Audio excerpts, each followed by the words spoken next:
క్రీస్తునందు సహోదరి సహోదరులారా, ప్రభువైన యేసుక్రీస్తు నామములో హృదయపూర్వక వందనాలండి. ముందుగా ఇంత మంచి సమయాన్ని ఇచ్చిన తండ్రైన దేవునికి ప్రభువైన క్రీస్తు ద్వారా కృతజ్ఞతాస్తుతులు చెల్లిస్తున్నానండి. అందరూ బాగున్నారండి. వాక్యం చదువుకొని ప్రార్థన చేసుకున్న తర్వాత పాటల్లోనికి వెళదామండి.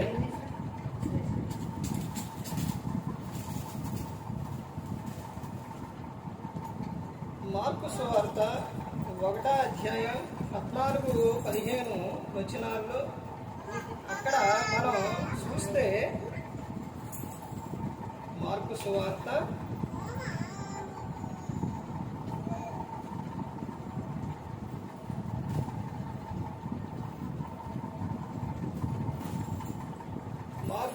1వ అధ్యాయం 14-15 వచనాల్లో, యాహాను చెరపట్టబడిన తర్వాత యేసు కాలము సంపూర్ణమై ఉన్నది, దేవుని రాజ్యం సమీపించి ఉన్నది, మారు మనసు పొంది సువార్త నమ్ముడని చెబుతూ దేవుని సువార్త ప్రకటించుచు గలిలయకు వచ్చెను.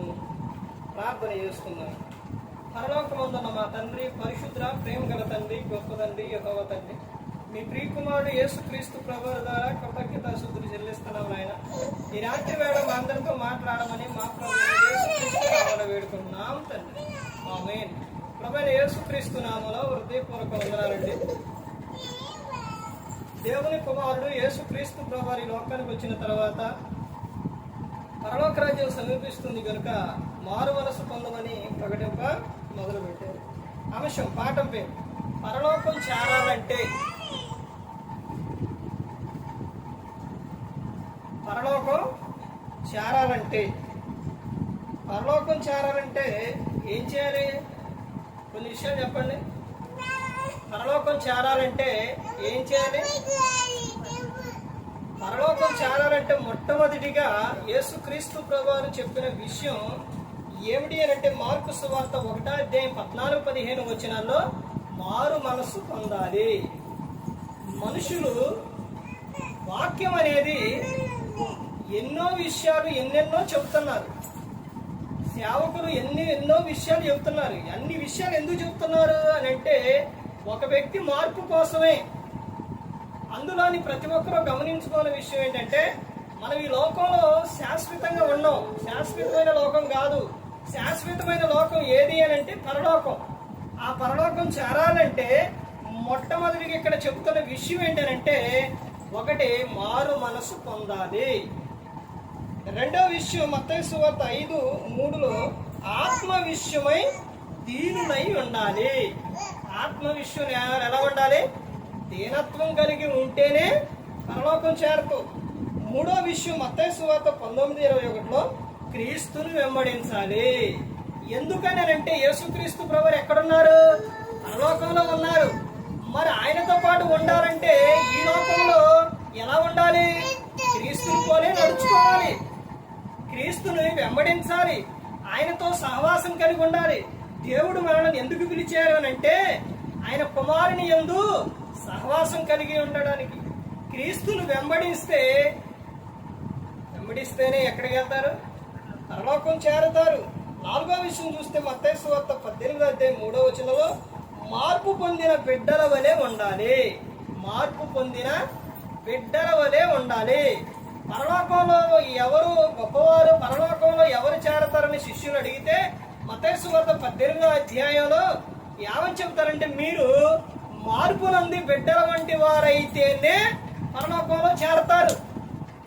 ఆ పిల్లల విషయాల్లో చూడండి, కోపాలు ఉండవు, ద్వేషాలు ఉండవు, అసూయ ఉండదు, ఏది ఉండదు. మార్పు నంది మీరు బిడ్డల వంటి వారైతేనే పరలోకం చేరతారు. తర్వాత 5వ విషయం చూస్తే మత్తయి సువార్త 19:23లో ధనమును ప్రేమించరాదు. నువ్వు పేదవాడివైనా ధనవంతుడు అయినా ఎవరైనా కానీ ధనాన్ని నువ్వేం చేయకూడదు? ప్రేమించకూడదు. ధనవంతులు పరలోకం చేరతారు. అబ్రహాం గారు ధనవంతుడు కాదా? కానీ దాని మీద ఆశ ఉండకూడదు. పేదవాడైనప్పటికీ కూడా చూడండి, అస్తమానం ధనం ధనం ధనం ధనం. ధనవంతులు కూడా ధనం ధనం ధనం ధనం మీదే. ఇక్కడ ఏమని చెప్తున్నారంటే, ధనము మీద ఏముండకూడదంట, ధనమును ఏం చేయకూడదంట? ప్రేమించకూడదు. అది జీవనోపాధి కోసం ఉపయోగమే కానీ నువ్వు దానినే ఆలోచన పెట్టుకొని దానినే నువ్వు ప్రేమించకూడదు. ఆ ధనం అవసరమే మనం బ్రతకడానికి. పని చేయాలి, జాబ్ చేయాలి, వచ్చిన దానితో ఏం చేయాలి? జీవనోపాధి కోసం కాలం గడుపుకోవాలి. అంటే అవసరం ఈ లోకంలో. అంతేగాని దాన్ని ఏం చేయకూడదు? ప్రేమించకూడదు. దేవుణ్ణి ప్రేమించాలి కానీ ధనాన్ని ప్రేమించకూడదు. తర్వాత చూస్తే పరలోకం చేరాలంటే మత్తయి సువార్త 19వ అధ్యాయం 19వ వచనంలో నిన్ను వలె నీ పొరుగు వానిని ప్రేమింపవలెను. ఏం చేయాలంట? నిన్ను వలె నీ పొరుగు వారిని ప్రేమించాలి. ఈ రోజున యేసుక్రీస్తు ప్రభువారు ఇచ్చిన 2 ఆజ్ఞలు. ఏంటి ఆజ్ఞలు? నీ దేవుడైన ప్రభువును నీ పూర్ణ హృదయంతోను, పూర్ణ ఆత్మతోను, పూర్ణ వివేకంతోను, పూర్ణ బలముతోను నీ దేవుణ్ణి ఏం చేయాలి? సేవించాలి. తర్వాత నిన్ను వలె నీ పొరుగు వారిని ప్రేమించాలి. తర్వాత మత్తయి సువార్త 4:17లో మారు మనసు పొందాలి. పరలోక రాజ్యం సమీపిస్తుంది కనుక మీరు మారు మనసు పొందుడని యేసుక్రీస్తు ప్రభువారు ఏం చేశారు? ప్రకటించారు. తర్వాత మత్తయి సువార్త 7:21లో పరలోక తండ్రి చిత్తమును చేయాలి. ఏం చేయాలంట? పరలోక తండ్రి చిత్తం చేయాలి. పరలోకం చేరాలంటే మత్తయి సువార్త 5:10లో నీతి నిమిత్తం హింసింపబడాలి. నీతి నిమిత్తం హింసింపబడినప్పుడు జనులు మిమ్మల్ని నిందించి హింసించి మీ మీద అబద్ధముగా చెడ్డ మాటలు ఎలా పలుకున్నప్పుడు మీరు ధన్యులు అని చెప్తున్నారు. తర్వాత నీతి నిమిత్తం ఏం చేయాలంట? హింసించబడాలంటే నీతిగా బ్రతికినప్పుడు, నీతిగా ఉన్నప్పుడు జనులు నిందిస్తారు, నీ మీద నిందలేస్తారు, అన్నీ వస్తాయి. అయినప్పుడు ఏం చేయాలంటే వాటినన్నిటిని ఏం చేయాలి? ఓర్చుకోవాలి. నీతి నిమిత్తం హింసింపబడాలి. మత్తయి సువార్త 18:3లో చిన్న పిల్లల వలె మార్పు చెందాలి. పరలోకం చేరాలంటే ఇది కలిగి ఉండాలి. అప్పుడే ఎక్కడ చేరతారు? పరలోకం అనేది చేరతారు. పరలోకం ఊకినే వస్తుందా? ఊకినే రాదు.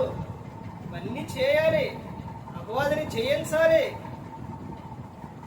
దేవునికి లోబడి ఉండాలి, అపవాదిని ఏం చేయాలి? ఎదిరించాలి. ప్రతి ఒక్కరు గమనించుకోవాలి.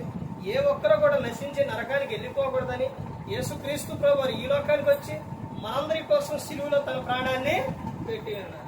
మరి ఈ విధంగా నిలబెట్టి మాట్లాడించిన తండ్రి అనే దేవునికి కృతజ్ఞతాస్తుతులు చెల్లిస్తూ ఇంతవరకు శ్రద్ధగా ఉన్న మీకు ప్రభు పెట్టిన హృదయపూర్వక